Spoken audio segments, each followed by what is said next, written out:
या रसूल अल्लाह वसल्लम अलैका या हबीब अल्लाह। अली मौला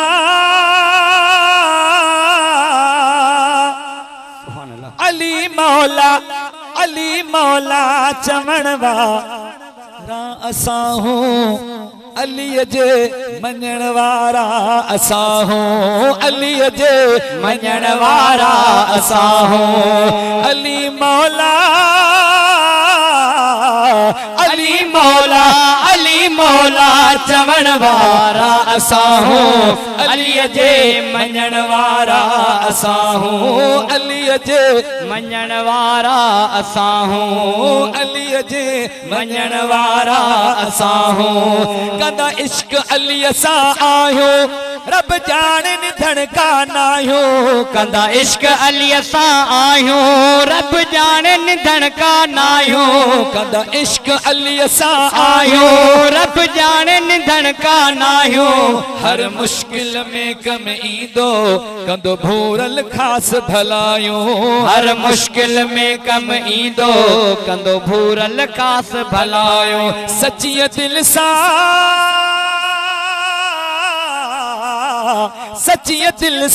सच्ची दिल सां सॾण वारा असां हूं अली जे मञण वारा असां हूं अली जे मञण वारा असां हूं अली मौला अली मौला अली मौला चवण वारा असां हूं अली जे मञण वारा असां हूं नारा हैदरी साईं अली जे मञण वारा असां हूं पंजो पंज तन पाक स प्यारा हणो चैन यारन जा नारा पंजो पंज तन पाक सा प्यारा हणो चैन यारन जा नारा पंजो पंज तन पाक सा प्यारा हणो चैन यारन जा नारा पंजो पंज तन पाक सा प्यारा हणो चैन यारन जा नारा दस्तगीर अपीर असांजो जंहिं लाथा सभई मुझारा दस्तगीर अपीर असांजो जंहिं लाथा सभई मुझारा यारी बारी यारी बारी यारी बारी करण वारा असां हूं अली जे मञण वारा असां हूं अली जे मञण वारा असां हूं पंजो पंज तन पाक स प्यारा हणो चैन यारन जा नारा पंजो पंज तन पाक स प्यारा हणो चैन यारन जा नारा दस्तगीर अपीर असांजो जंहिं लाथा सभई मुझारा दस्तगीर अपीर असांजो जंहिं लाथा सभई मुझारा यारी बारी यारी बारी यारी बारी करण वारा असां हूं अली जे मञण वारा असां हूं अली जे मञण वारा असां हूं जिते हैदरी नारा लगन था उवे घरड़ा प्यारा लगन था जिते हैदरी नारा लगन था उवे घरड़ा प्यारा लगन था जिते हैदरी नारा लगन था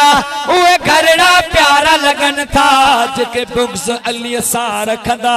उहे मुनकर सारा लगन था जेके बुग़्ज़ अली सां रखंदा उहे मुनकर सारा लगन था उन्हनि सामने उन्हनि सां ठहण वारा असां हूं अली जे मञण वारा असां हूं अली जे मञण वारा असां हूं कुर्बान अली तासिर आ इकबाल बिहण नौकर आ कुर्बान अली तासिर आ इकबाल बिहण नौकर आ कुर्बान अली तासिर आ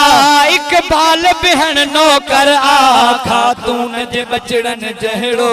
दुनिया में न को दिल भर आ खातून जे बचड़न जहड़ो दुनिया में न को दिल भर आ फिदा तन ता फिदा तन ता थियण वारा असां हूं अलीअ जे मञण वारा असां हूं अलीअ जे मञण वारा असां हूं अली मौला चवण वारा असां हूं अलीअ जे मञण वारा असां हूं अलीअ जे मञण वारा असां हूं।